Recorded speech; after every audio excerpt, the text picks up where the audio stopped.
Hey there, Abiding fam, and welcome back to my channel. My name is Kelsey Lee, and I'm excited to welcome you to another video in this series all about how I study my Bible. If you missed it, make sure you go back and watch the first video in this series where I tell you all about my favorite tools and supplies, and basically just cover all of the resources that I gather when sitting down to do my quiet time. Now, once I have all of my supplies ready to go, the next question is, what is it that I'm going to study? Because I am newer to Bible study, I have not studied all of the books of the Bible in depth. The decision of what to read can really be anything because all of them are sort of new territory for me. So far, that has meant following along with my church's sermon series, so I've been doing a more in-depth study on my own of whatever book of the Bible my church is currently working through. But the next book of the Bible I'm going to be reading was brought to me through a new opportunity that God kind of put before me, which was to design the artwork for a new Bible study community here on the internet. That, of course, is Club 119. I talk about it more in video 1 in this series, so I encourage you to go back and watch that video. This is an online community created by Alyssa Nalani here on YouTube, where women can gather together and study a book of the Bible for an entire quarter and go through it chapter by chapter, really digging into the scripture and learning side by side so that when we emerge from that quarter, we all have a greater understanding of God's word because we worked through it together. And of course, studying anything is always more fun when you can be a little bit more creative and can also use visual aids to help you in the learning process. So that's where I came in by designing different illustrations and doing some hand lettering of the verses that we're going to be working through together and making those available through Club 119 as well. Now, if you want to enroll in this particular season to work through Ephesians with us, you do need to enroll by June 5th. So make sure that you go and check out the website, check out Alyssa's channel to learn more. And of course, you can watch video 1 in this series too. And that should give you the rundown and help you figure out if Club 119 is something you want to pursue this summer with us. So whenever I start a new book of the Bible, it's important to me that I feel prepared for what it is I'm about to read. Part of that is doing my research and figuring out the who, what, where, why, and when of that book. And then the second part of my prep for Bible study is just getting the actual journal that I'm going to be working in set up and ready to go. So in this video, we are going to be combining my two favorite things to share with you guys. 1, my faith, and 2, my creative journaling. So grab a cup of coffee or a cup of tea and maybe your own journal if you want to be setting up alongside me, and let's get into how I prepare to study a new book of the Bible.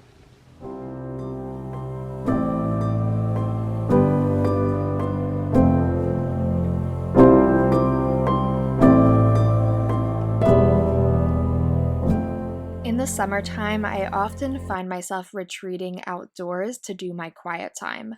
I love being surrounded by my plants and flowers and the chirping birds in the quiet of the morning and just really setting apart this time to be with God. And by moving outside, I also can quiet my mind and my heart by removing all of the distractions that await me inside, whether that's my pile of dirty dishes or my work email or the heart-wrenching current events on the news.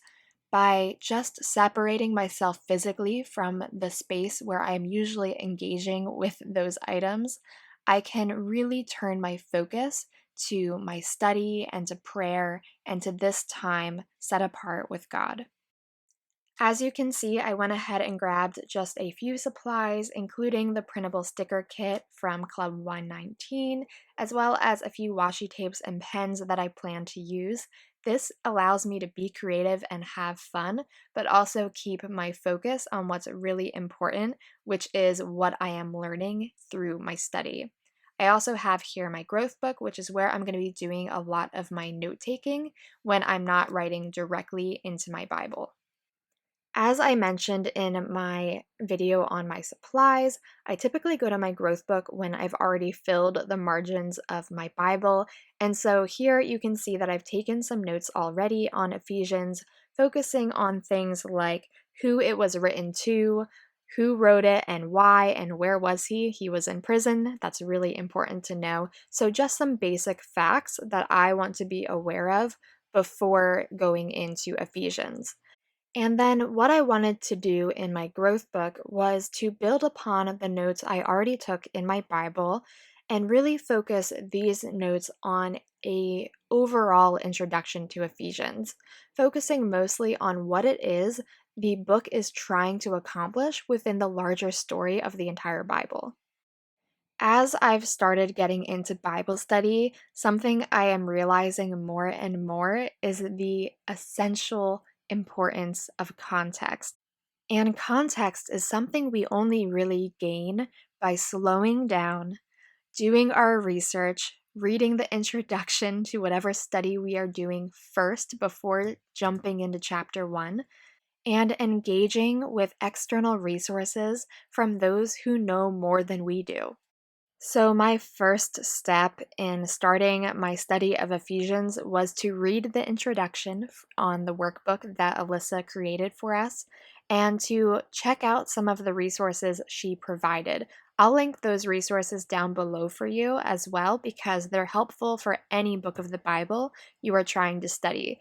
But by engaging with all of those different resources, I was able to give myself a really well rounded understanding of what it is I was about to read before even starting chapter 1.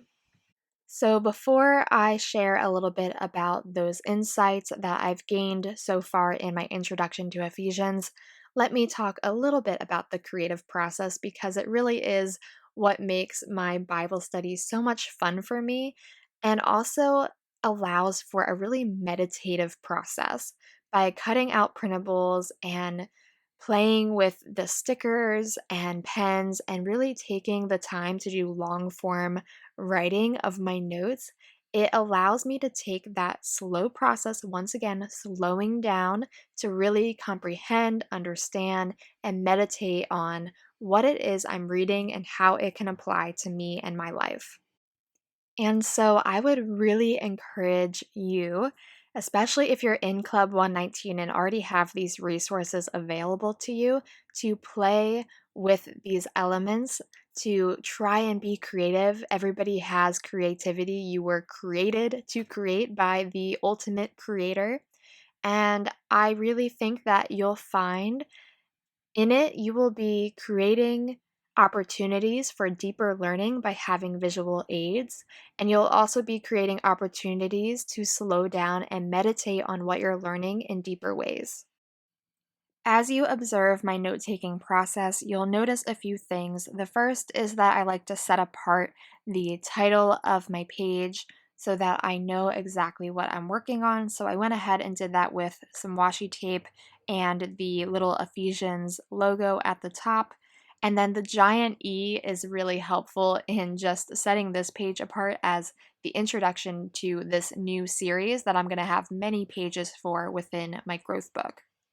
The other thing I often do is change up my pens, so using different colors to set apart different notes, and then also changing how I actually take those notes by switching up the font that I'm using and the way that I'm writing them. So you'll notice that introduction is written in a large print font. And then I played around a little bit with the title, Ephesians Through the Lens of Eternity, and then switched the color of my ink to take notes specifically on that section in just my normal handwriting. And then when I go down to the bottom here, I'm writing Paul's purpose out in a larger script font and also setting it apart as a title by adding a little doodle around it as well. And then for the individual notes that I took of Paul's purpose, I used a block print and just wrote down the three main things that Paul was trying to accomplish by writing Ephesians. Something you'll notice in how I took these notes is I spaced out each of these points from the other so that they really stand on their own and make it easier to read when I return to these notes later. So here I am focusing on just 3 points, and this list is not exhaustive in any way, shape, or form, nor does it need to be, and that's something to remember as well when taking notes, is just to focus on the things that stand out to you.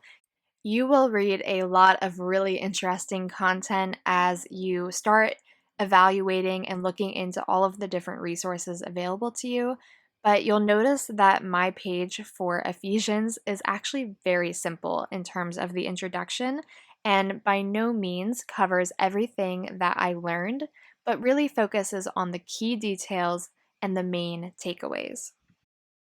And then once I feel that I have a sufficient introduction to the book I'm about to read and have really mastered the who, what, where, why, and when, as well as the overall purpose of that book based on the different resources that I've read, then I turn to prayer.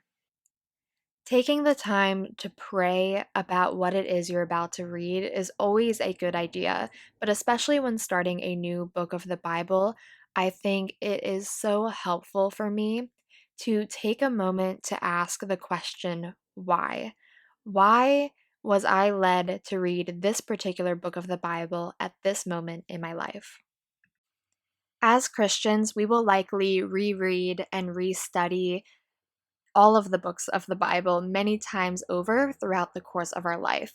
But before starting a new book, I like to take a moment to ask what it is God wants me to learn in this particular season of my life from this book.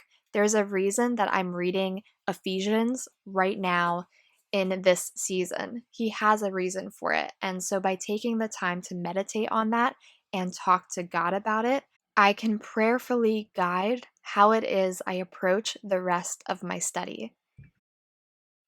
And speaking of the rest of my study, week 1 is already underway for Club 119 and our study of Ephesians.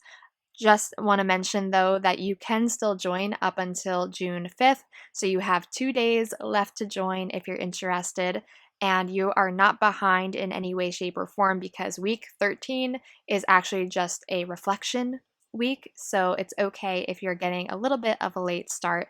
But week 1 is underway, and in this week we are focusing on chapter 1, verses 1 through 14. And every week we have a memory verse that we will be especially meditating on and trying to memorize within that time. So for this week, it is Ephesians 1:3. Blessed be the God and Father of our Lord Jesus Christ, who has blessed us in Christ with every spiritual blessing in the heavenly places. And that is where we get this theme for the week of spiritual blessings. So I'm going to be trying to memorize that verse throughout the week, and by writing it down by hand, it is amazing how much scripture writing really helps to connect that verse to our mind by writing it over and over again. So I'll also be writing it down and sticking it, I think, on a post-it to my bathroom mirror to help me in that memorization process as well. And then at the bottom, I added the hand-lettered scripture of Ephesians 1:11 from the printable set as well, which says, "In him we have obtained an inheritance, having been predestined according to the purpose of him who works all things according to the counsel of his will." And inheritance is really a main theme of this entire Bible study, which is why I have there this huge hand-lettered piece of the word inheritance.